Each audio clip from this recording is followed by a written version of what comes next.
Hello there guys, and welcome to another one of my reviews. Today, as you probably could already tell, we are going to take a closer look at the brand new Honda Civic. Now, what is a Honda Civic? Do I really have to do this introduction?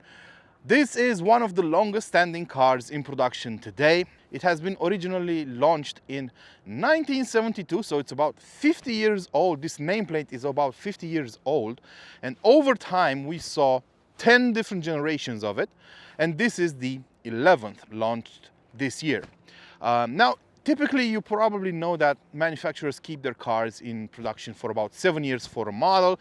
Well, in the case of the Civic, there have been certain mix-ups in that regard, so some cars, some generations had shorter lifespans, and the most obvious example is the previous generation Civic, which was in production for about 5 years. However, we have a brand new model next to us, and it comes with very big changes overall. So, as you can probably tell, this car is a lot different in terms of design compared to the previous generation. And I haven't always been a fan of the Honda Civic, I have to admit that. I don't know why, I just didn't get the hype around it. But with the new generation, I actually am starting to like it. Now, my biggest complaint with the previous generation was the design. It was too flamboyant for my taste. It looked like it took a page out of the manga series you can see quite often in Japan, and it was very cartoonish if you want. The new one is actually pretty elegant, and it has a completely new design. It's very fresh, very clean, very stylish, with not so many fake grills, not so many aggressive touch-ups to make it stand out. So it feels like a refined and evolved car, and most of all, a mature model. After 11 generations, you would probably expect that from a car. Now, depending on the model you go for, there will be a couple of changes. In Europe, this car only comes with a hybrid drivetrain, and this is what we have under the hood of this car. Also in Europe, you only get about 3 model types, 3 model lines, depending on how much equipment you want on it. So in lower trim models, you have 17-inch wheels and contrasting mirror covers on the outside. You don't get a sunroof, and there are plenty of other changes inside. But from the outside, you will notice that this car has the 18-inch wheels, which are offered on the top tier models, and it has the mirror covers in the same color as the rest of the car. So that tells you this is a upper echelon model. From the sides, everything looks nice, and even though the Honda Civic is now still marketed as a hatchback, I would strongly disagree with that. I would think this is more of a fastback, considering how the roofline goes down. So typically, this car would be compared to other hatchbacks in the C segment. That includes the Volkswagen Golf, includes the Peugeot 308, the Opel Astra, the Ford Focus, the Renault Megane, and the Hyundai i30, the Kia Ceed, and so on. However, due to its size and shape, I would only compare this car to the Skoda Octavia and to the Hyundai i30 Sportback. Those are the only 2 cars that actually have a similar body style. Now, if we're to talk about the drivetrain under the hood, the only rival this car actually has is the Toyota Corolla, either in sport touring or in sedan guise. So it depends on how you try to compare this car to others, but it is certainly unique in those 2 aspects. Now, moving towards the back, we also have a new design that was also very strongly calmed down. We have a full rear window, something we didn't get on the previous model. And if you open the boot, you will notice that you have up to 410 liters of space over here, which isn't the most or the least in the segment. To get a better idea, think about the Golf 8. It has 380 liters of space in the boot, whereas the Skoda Octavia has 600 liters, or the Hyundai i30 Fastback has 450 liters of storage space in the boot. So it's somewhere in the middle. Now, let's hop in the car and see what other changes have happened inside. Inside the new Honda Civic, things have changed a lot. Now we're talking about a brand new design that does follow some cues from these cars' brothers. So we've seen, for example, the HVAC controls, we've seen them in a similar style on the HR-V. And I love the fact that they are still analog and you can easily use them without having to take your eyes off the road too much. So no touch sensitive surfaces over here, no buttons, no screens, no nothing. I love that approach. I also love the fact that the air vents have been hidden behind a grill, a mesh over here that looks absolutely brilliant and covers them up, so it makes the whole interior look a lot more cohesive. And I absolutely adore that. You can adjust the direction of the air using these knobs over here, and it's quite interesting that you cannot completely turn these off, the ones right in the middle, because Honda says that they will keep you awake when you're driving for longer hours and you need to pay attention to the road. Now in terms of build quality, everything is as you would expect from Honda. Really nicely built. The materials are of great quality as well. The dashboard is wrapped in a soft touch plastic, as is the top of the door cards. We do have some scratchy plastics around the door handles and on the lower part of the door cards, but overall it's a good mix of materials. You can't really expect premium materials in a car that's not necessarily premium. And I also like the fact that Honda didn't really go overboard with the glossy black trims. I mean, we do have them. They are on the door cards and around this mesh on the dashboard. But overall, it could have been worse. We have some textured plastic over here on the center console and on the door cards that actually feels pretty nice to the touch and will not gather a lot of dust and fingerprints over time because it's not glossy black. All cars come with a 8-inch screen for the infotainment system.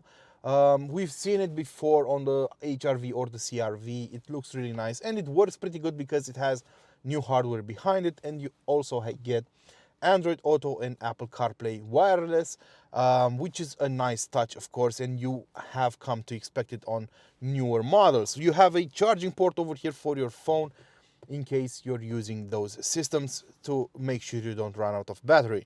The steering wheel is nicely shaped, a decent size, not too big, not too small, and it's not too thick either. So it has just the right shape, and right behind it we have an instrument cluster. In this case it's a digital one, a 10-inch digital instrument cluster, but on lower spec models you could have a 50-50 split with the rev counter being an analog one. I wouldn't really mind. This one actually works really well. You can configure it in a number of ways and so on. So space-wise, we have plenty of space. I don't feel cramped at all. I appreciate the fact that the doors open quite widely, so you can have an easy access. The seats are very comfortable, and they are a mix between synthetic and authentic leather, natural leather. I really cannot tell the two apart, so that means that the synthetic leather has been done to a good quality standard. Now let's hop in the back and see how things shape out over there. Sitting in the back of the Honda Civic, you will notice a couple of things. First of all, the room you get. So the new Civic is longer by 3.5 centimeters in terms of wheelbase, and that does show because you have more room than in the previous generation model. But if you're over 6 feet tall, you might have an issue with the headroom. As you can probably tell, I'm 6 feet tall and I'm touching the headliner with my head. In terms of knee room, well, it's enough for me. The driver's seat has been adjusted to my comfortable driving position. I'm 6 feet tall and about 250 pounds, and this is how two people of my size would sit one behind the other. So if you're just a few centimeters shorter, you wouldn't really have an issue over here. Now, another thing I noticed, and it's probably not that great, is the fact that the materials used on the door cards in the back are not of the same quality as the ones up front. They are made of scratchy plastic, and that's really disappointing. Now, other than that, you could probably travel for longer trips in the back here. We have two USB-A charging ports over here for the rear passengers on longer trips. An armrest that really doesn't stop anywhere, so it really stops on the seat. But that's fine, I guess. You won't really have any complaints in that regard. And that's about it. Now let's hop behind the wheel and see how this car drives. Now that we hop behind the wheel of the new Civic, let's talk about the specs. So as I was saying, over here in Europe, we're only going to get this hybrid setup. The North American market will get a different one.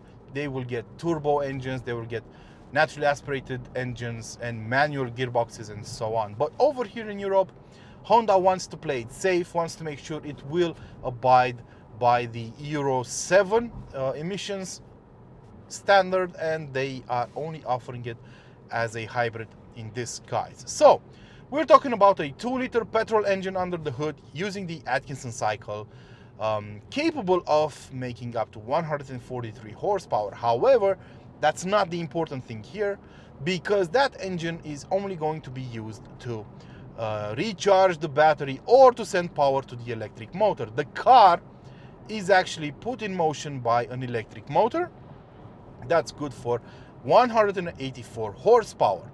And as I said, it is fed by that 143 horsepower internal combustion engine with direct injection, and according to Honda, the most efficient engine in the world right now, with an efficiency of 41%, which is more than what a diesel engine can offer.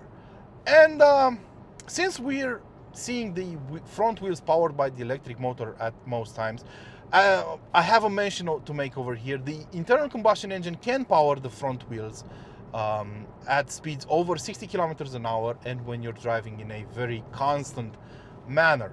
But other than that, you will be using the electric motor. You don't have to worry about that. The car has a computer on board that has a sole purpose in life, and that is to choose which of these powertrains is more efficient depending on the speed, the power needs you have, and so on. What I will say is that according to Honda, this car can do 100 kilometers an hour from standstill in 7.8 seconds or up to 8.1 seconds depending on the configuration you have and how heavy the car is. As a matter of fact, the weight of this car is between 1500 and 1530 kilos, something like that. It's not that heavy. So that's the official number, but I've seen independent runs done and the car accelerating in under 7 seconds in most tests I've seen online. So it actually feels pretty fast. It feels faster than claimed because of that instant torque, and that may be the reason why the car comes fitted with Michelin Pilot Sport 4 tires as standard. It's quite an unusual choice for a car, a hybrid car. But I think they chose these tires to make sure you don't get torque steer under heavy acceleration, and to make sure that you have sticky tires that put the power down as efficiently as possible. And they do work. Even under heavy acceleration, you don't feel any torque steer, any slippage on the front axle, or anything like that. And since this is practically a CVT system, I didn't have high expectations from it. I thought this car would behave like the HR-V or the CR-V or any other Toyota, if you will, on the market, Toyota hybrid on the market. Namely, it would, whenever you would press hard on the gas pedal, the car would rev up to some 5,000 RPM, keep the revs up, and start accelerating using the gearbox. But that's not what happened, because Honda introduced a system called linear drive. And that system makes sure it mimics the behavior of a conventional gearbox. Basically, whenever you accelerate harder than you should, the car simulates the changing of gears. And I'm going to show you what that looks like in a moment. So I'm doing 25 kilometers an hour right now, and I am going to accelerate.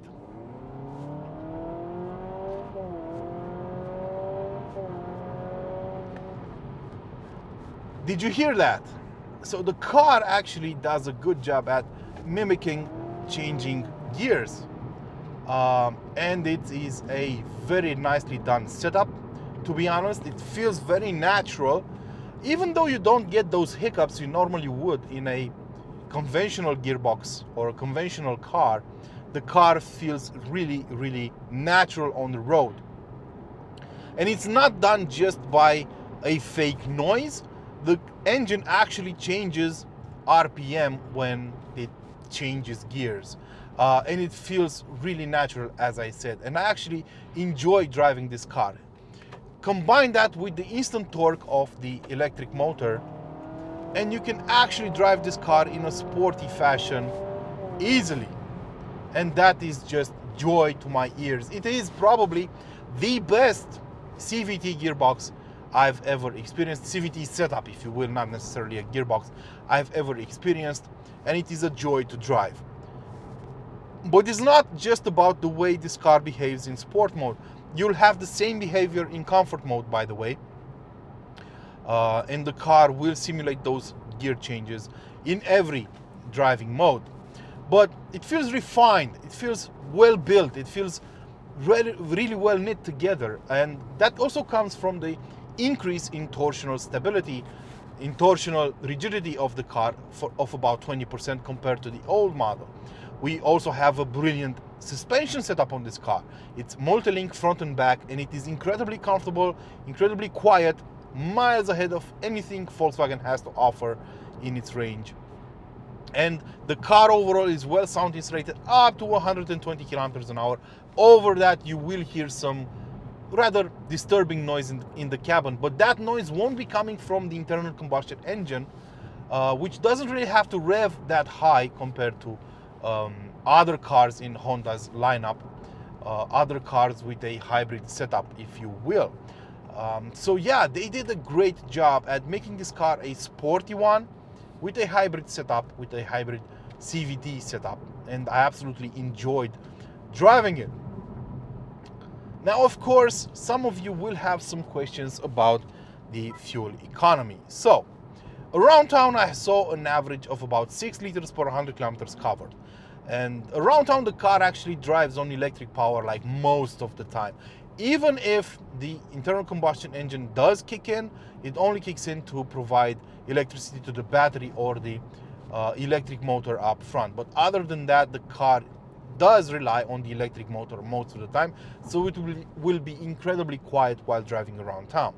Outside the city limits, on a series of B roads, driving in a sedated manner, I saw an average fuel consumption of 4.5 liters per 100 kilometers covered, and on the highway at 130 kilometers an hour, that fuel consumption went up to 7.5 liters, which is a lot compared to a diesel, for example, but it's still decent in my book. And overall, I think this is quite an efficient car. Overall, over the last 3,000 kilometers, this car has an average fuel consumption of 6.2 liters, which is quite nice if you ask me. So what are my final thoughts? Well, I think this is the first Honda Civic I actually like, except the Type R, of course. And I think it's a very well built car. It is a refined and mature model. And the hybrid system is one of the best you can get if you want to drive in a sportier fashion with your car. The rivals for this car will be just about any other car in the C segment. So we're talking about anything from the Golf to the Peugeot 308 to the Opel Astra to the Ford Focus, the Kia Ceed, Hyundai i30 Fastback, or anything along those lines. Which one would you get? I would like to know in the comment section below. I would talk about pricing, but it will vary from country to country. It starts at roughly 30,000 euros and can get up to 38,000 euros depending on the market. And I would like to know which one you would buy if it was up to your personal finances. That said, this has been my review of the Honda Civic. Until next time, don't forget to like and share this video.